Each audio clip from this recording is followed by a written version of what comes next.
A paz do Senhor, meus irmãos, presbítero Cleiton.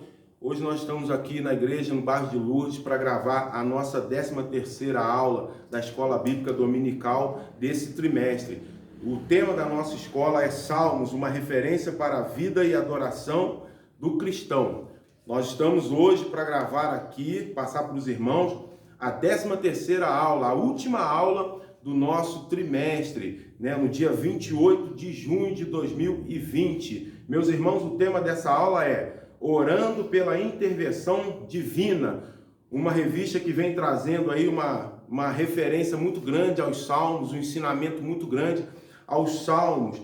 O nosso texto áureo se encontra em Salmos 144, versículo 3, que diz o seguinte: Senhor, que é o homem para que o conheças, e o filho do homem para que o estimes? A verdade aplicada diz: é fundamental que o discípulo de Cristo tenha uma vida em permanente oração por si próprio, pela família e pela nação. Os objetivos da lição são refletir sobre o nosso relacionamento com Deus, mostrar a importância de uma vida de oração, apresentar os efeitos de uma vida de oração. Meus amados irmãos, eu quero também já deixar aqui registrado para os irmãos seguirem o canal da igreja no bairro de Lourdes. Os irmãos com certeza vão ter uma referência em algum lugar desse vídeo. Clica lá, se inscreva no canal, siga lá. Nesse canal nós postamos rotineiramente pregações dos irmãos aqui da igreja, a escola bíblica, os cultos online, todos estão indo para o canal. Então os irmãos vão poder aí glorificar a Deus e cultuar a Deus através desse canal da igreja Assembleia de Deus Madureira no bairro de Lourdes. Nosso pastor aqui, dirigente, é o pastor Jorge Lacerda, a qual quero deixar o meu abraço. Quero também fazer menção da nossa equipe da Escola Bíblica Dominical, a todos vocês. Muito obrigado, Diácono Vitor, meu segundo superintendente, homem de Deus, pregador da palavra. Muito bem, a referência do texto dessa revista se encontra em Salmo 44, a partir do versículo 5, 7, 9, 12 e 15, que diz assim: Abaixa, ó Senhor, os teus céus e desce, toca os montes e fumegarão. Estende as tuas mãos desde o alto, livra-me e arrebata-me das muitas águas e das mãos dos filhos estranhos. A ti, ó Deus, cantarei um cântico novo, com saltério e com instrumentos de 10 cordas. Te cantarei louvores, para que nossos filhos sejam como plantas bem desenvolvidas na sua mocidade, para que as nossas filhas sejam como pedras de esquinas, lavradas, como colunas de um palácio. Bem-aventurado o povo que assim sucede, bem-aventurado é o povo cujo Deus é o Senhor. Meus amados irmãos, vamos direto para a introdução e vamos começar a discorrer nossa lição, nossa revista. A introdução diz o seguinte: no presente salmo, aprenderemos sobre a oração acompanhada de confiança e louvor e os benefícios que ela traz para o nosso relacionamento com Deus, para a nossa família e para a sociedade na qual vivemos. Vamos ver, meus amados irmãos, através do Salmo 144, cujo ele vem falando da nossa lição, orando pela intervenção divina. Nós vamos ver aqui alguns pontos muito interessantes. O salmista nos ensinando aqui a importância da oração, a profundidade da oração e a importância da oração não somente por você, mas também pela sociedade, pela família, Nós vamos ver aqui, através dessa revista, o qual é importante nós estarmos buscando o Senhor verdadeiramente, não só para cada um de nós individualmente, mas também para aqueles que nos cercam, para aqueles que convivem com a gente. E isso nós estamos falando da nossa família, da nossa sociedade. E quando nós falamos de sociedade, nós vamos falar de uma globalização muito grande, porque nós falamos desde o nosso vizinho até aquele que nós não conhecemos, que passa pela nossa rua, e também falamos pelos nossos governos, falamos também pelas nossas lideranças. Quando nós falamos em família, falamos pelos nossos filhos esposas, maridos, falando pelos nossos irmãos, pelos nossos pais, ou seja, todos aqueles que nos cercam. Então os irmãos vão perceber a profundidade e a responsabilidade que é, sim, a oração, a intervenção divina através de uma oração na vida do cristão. É isso que o Salmo vem trazendo. Ele vem trazendo aqui uma visão bem panorâmica, dizendo o seguinte, os escritores Esdras e Reginaldo, na classificação dos salmos por assunto, incluem o Salmo 144 no grupo dos salmos de oração, usando principalmente em culto, a quem o classifica como salmo de ação de graças e louvor. Encontramos nesse salmo muitas expressões presentes no Salmo 18, bem como no Cântico de Davi, registrado no Samuel 22, 2 Samuel 22, e a presença de temas presentes em outros cânticos. Segundo o Kidner, fez vários estudiosos considerarem a possibilidade desse salmo ter sido composto por alguém posterior a Davi. Seja como for, é possível identificar nesse saltério muitas experiências de Davi. Sua plena confiança no Senhor e sua vida de constante relacionamento e gratidão a Deus. Trata-se de um excelente guia para a nossa vida devocional, louvor, clamor, gratidão, intercessão. Então nós vemos aqui uma breve visão do que é o Salmo 144. Resumindo, o Salmo 144 vem falando sobre louvor, gratidão, uma vida de contato com Deus constantemente, na qual você, através desse salmo, lendo esse salmo, refletindo nesse salmo, você vai colocar nas mãos do Senhor toda a sua vida e a vida daqueles que o cercam, né? O primeiro ponto 1.2 da nossa revista, ele vem falando sobre a exaltação de Deus. Ele vem falando que tudo vem de Deus. Tudo vem de Deus. Ele vem falando, como é recorrente nos Salmos dos Cânticos, inicia exaltando a Deus. Bendito seja Deus. Lá no versículo de número 1 do Salmo 144, diz o seguinte: bendito seja o Senhor, minha rocha, que adestra as minhas mãos para a peleja e os meus dedos para a guerra. O que nós vemos aqui? Que apesar de Deus nos preparar de todas as formas, tudo vem do Senhor. Bendito seja o Senhor que nos adestra. Então, o Salmo traz no versículo 1 uma reflexão dizendo que nada parte de nós, mas sim do Senhor. É o Senhor quem nos prepara, é o Senhor quem nos conduz, é o Senhor quem nos adestra. Ou seja, vem dizendo o seguinte: se nós somos o que somos hoje, é porque o Senhor tem nos preparado. Se nós somos o que somos, se nós fazemos o que fazemos, se você faz o que você faz, se você é o que você é porque o Senhor, Ele tem te preparado. Tudo vem dele, tudo vem do Senhor e nada parte de nós. Lá em 2 Samuel, no capítulo 22, vamos abrir aqui rapidamente, capítulo de número 22, versículo 47, 22 do 47, diz o seguinte: vive o Senhor, e bendito seja o meu rochedo, e exaltado seja Deus, a rocha da minha salvação. O que vem trazendo aqui? Qual é a reflexão? Vem trazendo e vem mostrando que o Senhor é a base de tudo. O Senhor é a rocha, é a base, é aquele que traz firmeza. Levantamos porque o Senhor nos garantiu. Caminhamos porque o Senhor nos garantiu. Louvamos porque o Senhor nos garantiu. Pregamos porque o Senhor nos garantiu. Você tem o que você tem porque o Senhor te garantiu. Mas o Senhor continua sendo Deus na tua vida, você tendo ou não tendo alguma coisa, porque Ele te garante o sopro da vida. O Senhor é quem te coloca de pé. Então tudo vem dele. Adoração e relacionamento.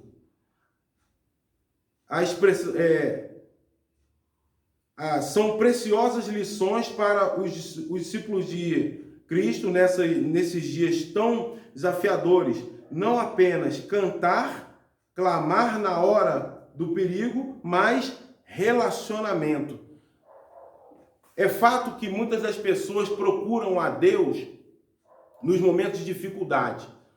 O período na qual nós estamos passando, ele é propício para isso. Trazer muitas pessoas para um relacionamento mais íntimo com Deus, porque estão passando por dificuldade.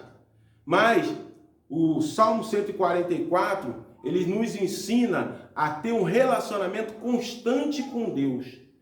Isso nos leva a entender que se a nossa vida estiver em um período, em um momento de alegria, é fato que aquele que serve o Senhor sempre tem motivo para se alegrar. Mas nós conseguimos, de uma forma madura, identificar o período em que nós estamos tristes, alegres, chateados. Sim, todos nós passamos por isso.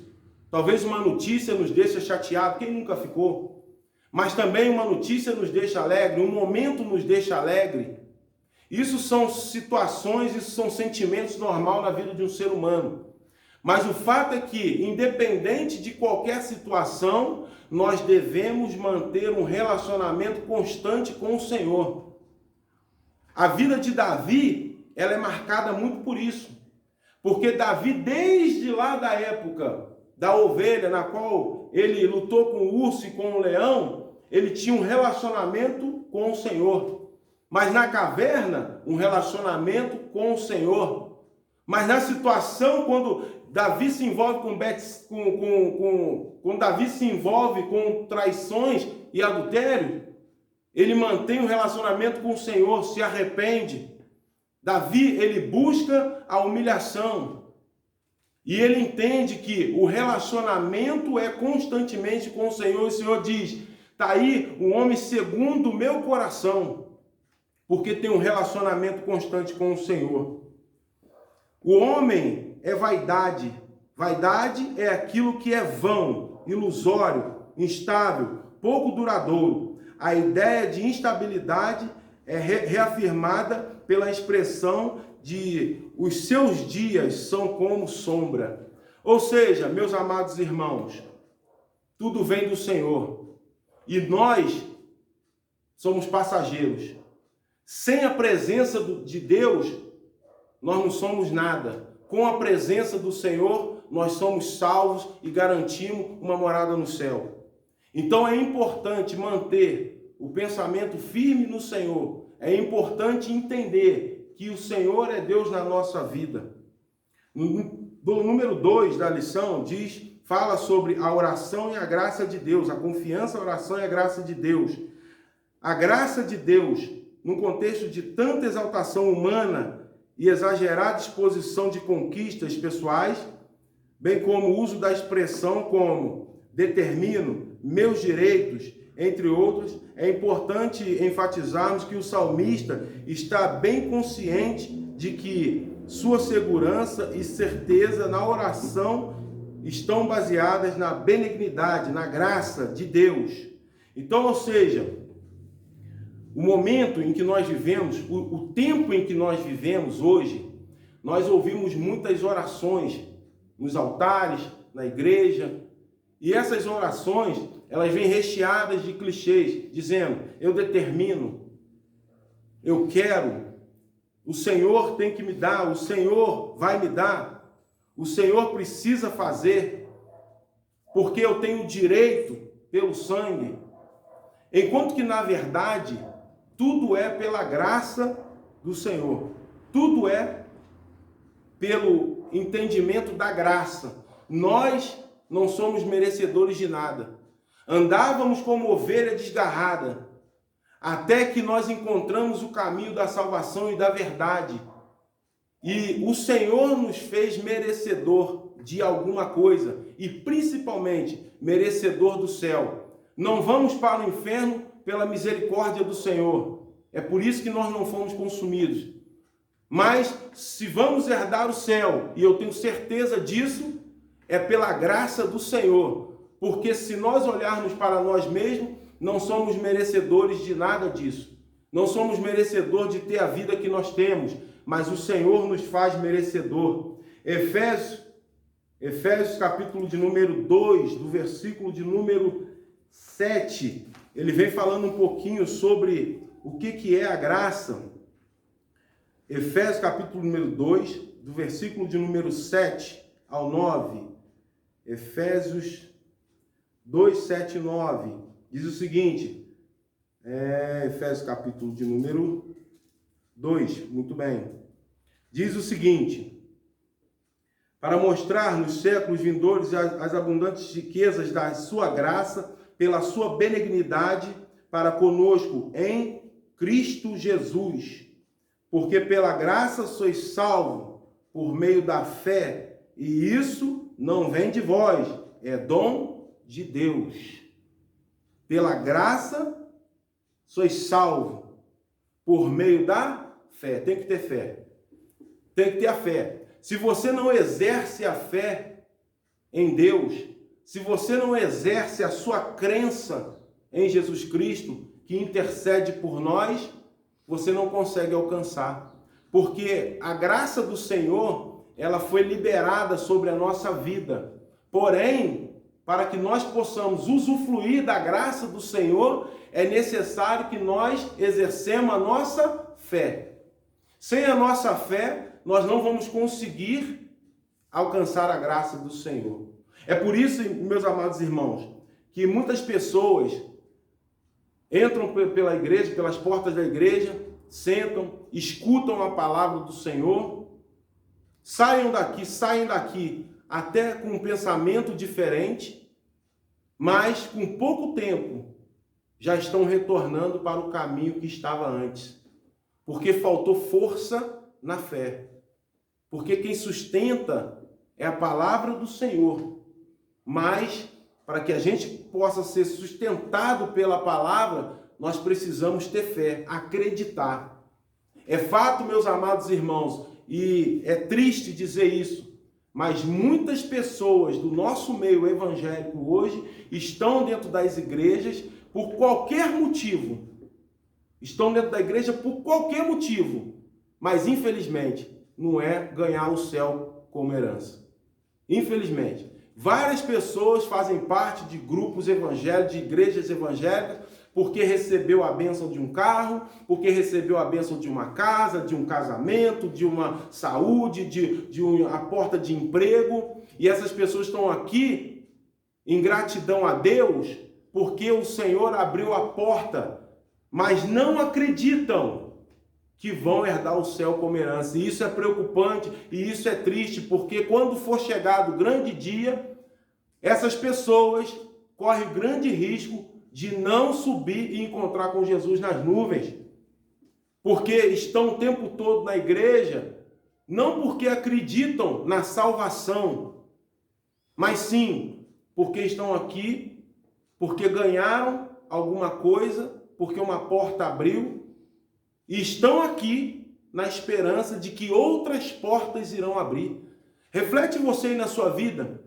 Faça uma reflexão nesse momento e analise você. Se você estiver talvez perto de um espelho, vá até esse espelho e olhe para esse espelho e pergunte para você por que você faz parte hoje do hall de membros. Por que você hoje participa dos cultos? Por que você hoje aceitou Jesus? Como está a tua vida? Você realmente acredita que Jesus voltará? Você realmente acredita que vai morar no céu? Ou você está aqui hoje porque você recebeu alguma coisa e isso foi bom para você? Alguma coisa de bom aconteceu para você? Isso foi bom e você está aqui na esperança de receber ainda mais. Porque o autor da revista, ele deixa bem claro. Ele deixa bem claro. Num contexto de tanta exaltação humana e exagerada exposição de conquistas pessoais, bem como de uso das expressões meus direitos, determino, A pergunta que eu faço nessa hora é: quem somos nós para determinar alguma coisa na parte de Deus, sendo que é Ele que determina tudo na nossa vida? Isso é algo muito importante nós refletirmos no dia de hoje. Tudo é pela graça de Deus. Tudo é pela graça de Deus. Hebreus capítulo 4, versículo 14 a 16 diz: nós nos achegarmos com confiança, não em nossos méritos e justiça própria, mas em Jesus Cristo, que intercede por nós junto a Deus Pai. Não é nosso mérito, é graça. Não é por nós, é Deus. Não é porque você é bom, é porque Deus permitiu. Porque hoje você tem e você faz, mas amanhã, se Ele tirar tudo, aí nós vamos ver quem é quem, se você permanece. E é muito propício essa palavra nesse momento, porque o que está acontecendo com o Brasil, com o mundo nesse momento, é exatamente isso. Há pouco eu vi uma notícia de uma grande empresa do ramo de hotelaria, e o dono daquela empresa, ele falava o seguinte: eu demorei 14 anos para conquistar tudo isso. E dentro dessa quarentena eu perdi 50%. E nunca mais vai ser a mesma coisa. Eu não sei se ele é evangélico, eu não sei se ele serve ao Senhor. Mas a pergunta que nós fazemos é o seguinte: você, servo do Senhor, se passar por uma situação dessa, de uma perca material tão grande, que a ponto de você dizer, nunca mais eu recupero. A pergunta é: você continua servindo? A Bíblia nos dá um ensinamento clássico sobre isso, que fala sobre Jó, a qual todos nós conhecemos, que ele tinha de tudo, mas foi perdendo pouco a pouco. Os servos foram chegando, Jó estava acontecendo, estava em tal lugar, Jó veio e consumiu, Jó veio e consumiu os bois, consumiu os camelos, e ele chegou. Quando ele chegou em um determinado momento, ele estava no meio do lixo, se raspando. E ali ele falou: nu eu vim e nu voltarei. A pergunta é: será que nós temos capacidade, será que nós temos fé suficiente para encarar a situação dessa forma? Meus amados irmãos, eu não quero aqui tirar o mérito de ninguém. Eu não quero aqui dizer que tudo que você tem, o que você conquistou, não vale nada. Vale muita coisa. Mas eu quero deixar aqui uma reflexão. E eu quero que cada um de vocês que está assistindo essa aula, nesse momento, entenda o seguinte: independente de qualquer coisa que você tenha conquistado, independente de qualquer coisa, vale muito mais a presença de Deus na nossa vida. Vale muito mais. Hoje você tem, amanhã você não tem material. Mas a presença do Senhor, ela te garante e ela aperfeiçoa constantemente na tua vida. A confiança, 2.3 vem falando o seguinte: olha, a confiança do salmista é expressada logo no início, pois ele faz diversas afirmações e acrescenta que em quem eu confio, e depois declara: cantarei um cântico novo. O fato é o seguinte, meus amados irmãos, no Salmo 144, versículo 1 até o 2, ele vem mostrando um salmista confiante no Senhor. Bendito seja o Senhor, minha rocha, que adestra as minhas mãos. Bendito seja o Senhor, é Ele quem adestra as minhas mãos para a peleja e os meus dedos para a guerra. Eu tenho certeza disso. É como se fosse o salmista falando: eu tenho plena certeza que é Ele, não sou eu, é Ele, é Ele. Benignidade minha e fortaleza minha. Olha aí. O que é o Senhor? Fortaleza minha, a minha fortaleza. Alto retiro, meu libertador. És tu, escudo meu, em quem eu confio e que me sujeita o meu povo. Meus irmãos, eu gosto de bater numa tecla, eu sempre bato nessa tecla, que é o seguinte: ela parte de uma pergunta: quem é você na presença do Senhor? Quem é você na presença de Deus? Aqui, a revista está nos ensinando a expressa confiança, ou seja, aqui a revista está nos ensinando, através desse ponto, desse 2.3 aqui da lição, que nós devemos ter confiança. Olha, veja, nós não devemos só orar, nós não devemos só louvar, nós não devemos só ler a palavra, nós devemos também confiar. Porque o que nós mais temos hoje no meio evangélico é o crente que não confia naquilo que ele mesmo está falando. Como assim, irmão Cleiton? Fale mais sobre isso. Vamos lá. Quem de vocês não conhece aquela pessoa que está no culto glorificando a Deus, buscando, falando em línguas e mistério, quando sai ali fora que acabou o culto, você pergunta: ei, meu irmão, é só vitória? E a pessoa fala para você: mais ou menos, não tá bom. E aí, meu irmão, vai dar certo? Não sei. Deus é quem sabe. Ainda fala assim: Deus é quem sabe. Sendo que Deus já falou que é vitória. E aí, meu irmão, você consegue? Você é capaz? Não sei, talvez. E isso quando a própria pessoa não vem derramar as lágrimas em cima de você. Quando a própria pessoa... Crente, irmão, estou falando de crente. Porque quem está lá no mundo, o ímpio, que não conhece o Senhor, tudo bem. Nós entendemos que ele ainda não teve um contato verdadeiro com o Senhor, ele não conhece o Deus vivo, aquele que nós servimos, o Todo-Poderoso. Mas nós estamos falando aqui de crente. Nós estamos falando aqui de pessoas que lê Bíblia, mas não tem confiança suficiente para entender que Deus é capaz de levantar você. E é por isso que tem muitos crentes entrando em depressão. Muitos crentes depressivos. Isso é um assunto polêmico. Muitos não querem nem falar. Porque já estão tirando foco, já estão querendo levar isso para uma situação normal dentro da igreja. Nós não podemos aceitar que isso é normal dentro da igreja. Nós somos chamados como Deus forte, por um Deus forte, a geração eleita, sacerdócio real. Nós somos filhos do Deus vivo, escolhido, selecionado e separado para vencer com Ele. Então, quando nós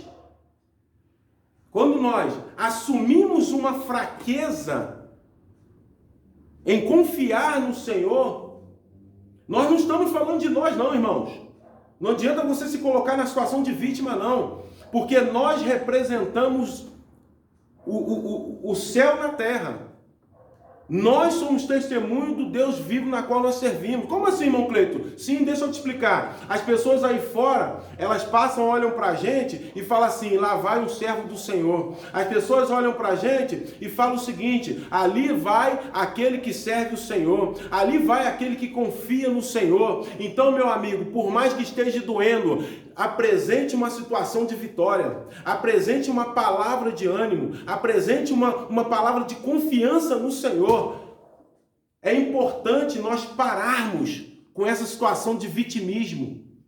É importante, a coisa pior que tem é você conversar com pessoas que são vítimas. Suga a tua energia e você ora pela pessoa, clama o Senhor, você está acreditando que a pessoa vai ter vitória. Quando você pergunta para ela, o que a pessoa diz? Vamos ver. Quem sabe Deus não vai fazer.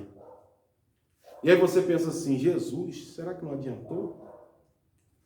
Então, aqui o salmista ele te convida para confiar. Aqui o salmista ele te convida para você ter certeza da sua oração. Meu irmão, eu quero te convidar, a partir de hoje, para você fazer uma oração com certeza. Não faça uma oração duvidosa. Eu quero convidar você para, quando você dobrar seu joelho, faça uma oração com certeza. Irmão Cleiton, mas eu estou todo errado. Mas o irmão Cleiton, meu irmão, é pela graça, não é você, é pela graça. Se fosse por você, nenhum de nós, o pastor mais nomeado desse Brasil, ele não tem capacidade, é pela graça. Deus usa ele pela graça. Aquele pregador explosivo que você vê na internet, que você vê pregando a palavra, aquilo é a graça do Senhor, não é ele. Ele é de carne e osso, ele ainda está nessa matéria. Então continua, meu irmão, continua. Deus vai dar a vitória. Número 3, meus amados irmãos, a lição fala sobre intercessão pelo bem da família e sociedade.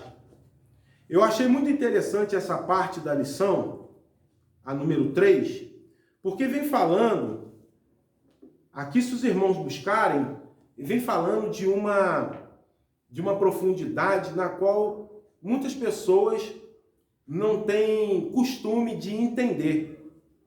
Aqui ele vem falando sobre a intercessão pelo bem da família e da sociedade.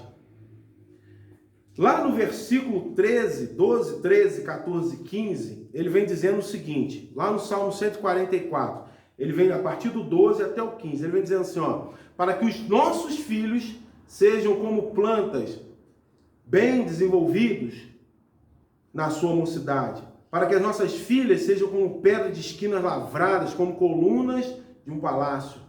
Ou seja, bonitas, referências, né? Para que as nossas despensas, se encham de todo provimento, para que os nossos gados produzam milhares e dezenas de milhares em nossas ruas, para que os nossos bois sejam fortes para o trabalho, para que não haja nem assaltos, nem saídas, nem clamores em nossas ruas. Veja bem a importância e como que o Salmo leva numa profundidade, porque aqui o salmista está falando, está se referindo não a ele, mas à sociedade. Quando ele fala assim, que os nossos bois sejam fortes para o trabalho, ele está dizendo o seguinte, que a sociedade cresça, que produza, que venha realmente ser útil para a sociedade. Quando ele fala aqui dos filhos, ele vem trazendo a responsabilidade para ele, que os nossos filhos cresçam, que os nossos filhos sejam bem desenvolvidos na sua mocidade. Olha o salmista orando pelos os nossos filhos, a nossa mocidade. Olha a preocupação do salmista em colocar na mão do Senhor, em pedir ao Senhor pela coletividade, irmãos. Não é o individualismo. Isso aqui eu achei interessante. Porque ele vem trazendo aqui uma referência, ele vem trazendo aqui um pedido a Deus para que o Senhor venha entrar com providência na sociedade. Aí eu vejo aqui o seguinte, de quem é a responsabilidade da sociedade estar do jeito que está? Porque o que nós mais fazemos, sabe o que é? Delegamos. Não, eu não tenho nada a ver com isso. Nada a ver com isso. Se o filho do vizinho está nas drogas, você fala assim, olha lá, tá vendo? A culpa é do vizinho. Não, a culpa é sua também se você não orou por ele. A culpa é sua também se você não pregou para aquela família. Agora, se você ora, se você prega, se você faz seu papel na sociedade, aí sim, você está andando certinho. Então, é nossa responsabilidade participar ativamente da sociedade, dos governos. Meus amados irmãos, nós evangélicos, nós temos um papel super importante na sociedade, porque nós falamos de princípios e valores, coisa que nós temos, família. Nós temos esses princípios e valores, e não adianta cobrar das pessoas que não têm. Então, quando nós vemos a sociedade, quando eu falo sociedade, eu estou falando seu vizinho, a sua rua, a sua escola, o seu trabalho, eu estou falando até do seu governo. Quando nós vemos eles andando por um caminho torto, e nós não nos colocamos, nós não nos posicionamos como crente, servo do Senhor, nós também temos uma responsabilidade nisso. Também temos responsabilidade.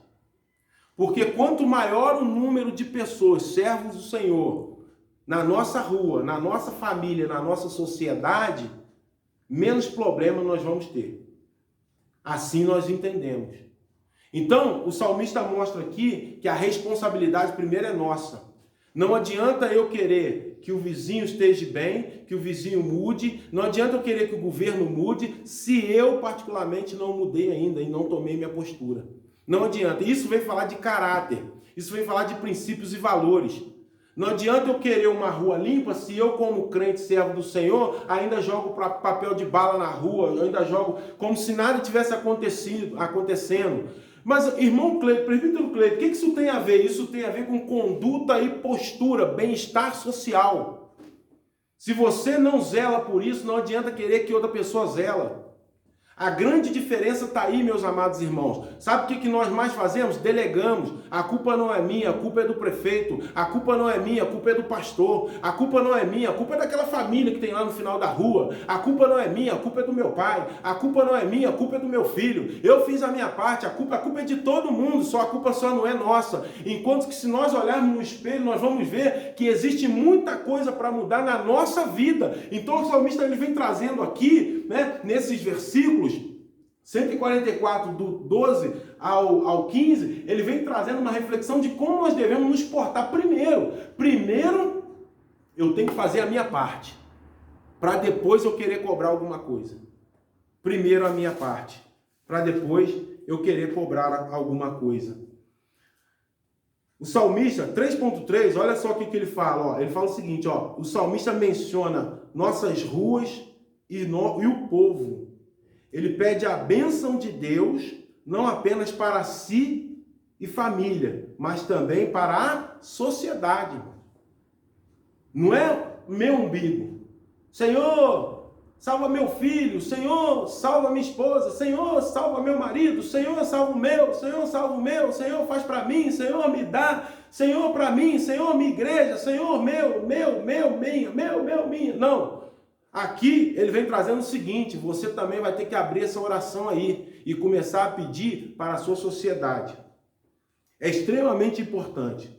Pessoas que têm um relacionamento com Deus refletem isso no seio familiar e na sociedade.